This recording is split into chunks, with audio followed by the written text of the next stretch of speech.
Hey guys, it's Alex, and today I'm here with a book review for Never Tell by Lisa Gardner.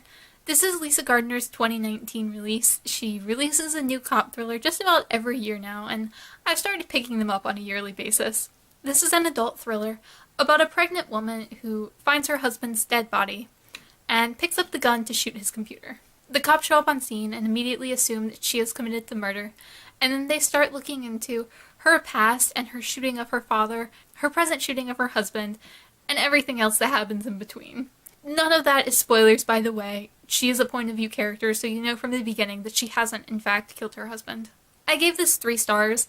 This is a solid cop thriller. I do really like Lisa Gardner's books. They're usually between 2 and 4 stars for me, quite often 3 stars, and I do like them as cop thrillers, but they're generic cop thrillers. They don't really do anything groundbreaking or spectacular. They're just kind of solid, decent reads if you like the genre, which I do.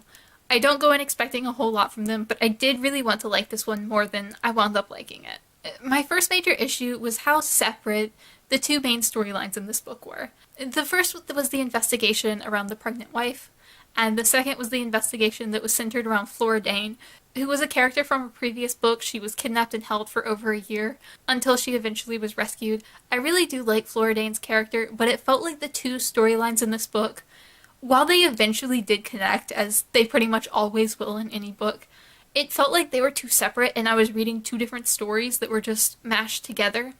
It didn't really work for me. It was kind of jarring, the separation between the 2, and I found that I didn't like it all that much. Every time I would get into one story, a chapter or 2 chapters or however long would go by, and then they would flip over, and I felt like I couldn't quite get into the flow of that. It needed to connect a little bit more from the beginning for me. And because of that, it also felt like there was just too much going on, both within the story and for the major characters. There were 3 main characters in this: Flora Dane, who was the victim from the previous book, the pregnant wife in this book, and then the main cop, Dee Dee Warren. And 3 was kind of too much. I feel like 1 to 2 main characters is pretty solid for Lisa Gardner books. She usually sticks with the cop and the victim, but with there being 2 victims in this book, it just didn't work that well for me. And the whole thing came across a little bit unnecessarily convoluted. At one point, Flora Dane teamed up with a true crime junkie who ran a true crime group on his own, and that felt awkward and unnecessary to me. There was also hinting at romance between the 2 of them, which I didn't like.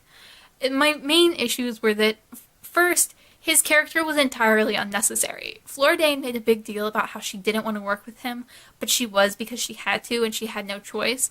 But he didn't do anything necessary in the story. She didn't need to work with him. She could have just called the FBI on her own, which she eventually did anyway, just while he was there. And I didn't understand why they were acting like he was necessary as part of the story. And the second was that the romance was really gross, and it really didn't fit with Flora Dane's character development from the previous 2 books that she's been in. I kind of assume that's going to be an important part of future books, as this is Flora Dane's 3rd book, but I do kind of feel like the Flora Dane character, while I love her and I really liked her story, and Find Her, which was specifically about Flora Dane, was my favorite Lisa Gardner book so far, I kind of feel like Gardner is running out of things to do with Flora Dane, and her character just felt a little bit unnecessary for this story.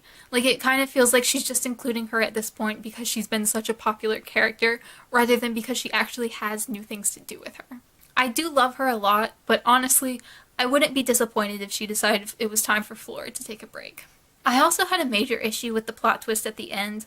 I'm not going to spoil anything because that's just unnecessary and rude, but it wasn't a trope that we really need to see in 2019. That's something I would honestly expect from a book from the 90s. It didn't work for me, it didn't feel necessary, and it just made me cringe. It was kind of a cringy way to end the book. I do talk about it in my review on Goodreads. I will link my Goodreads down below if you're interested in seeing it. It's under a spoiler tag, but I didn't like it. If you want to talk about it in the comments down below, let me know, because I'm down to. I just don't want to make this a spoilery review. Overall, even with those issues, it was still a solid book. It wasn't my favorite of Lisa Gardner's books, but I did enjoy it. I do still plan to continue reading her books. I just felt like this one probably wasn't the greatest, and it's not the greatest place to start. I'll still look forward to reading her new release every year, and honestly, even with my issues, this was fun. It entertained me for a few days, and I don't tend to expect too much more from these books. If you like generic cop thrillers, highly recommend Lisa Gardner. She's a solid one if you like the genre. But if you're looking for something that's a little bit more, she's definitely not going to give that to you. An additional note, this is the 10th book in a series, but it is one of those cop series you can read out of order.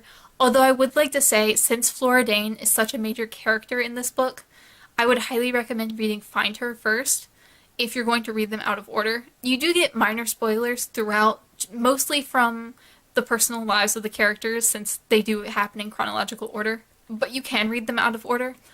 Just Find Her would probably help a lot with Flora Dane's character if you do want to pick this up, so I'd recommend that. And also, I did prefer that to this book anyway, so I just think that's the better book to read if you're interested in picking up some Lisa Gardner anyway.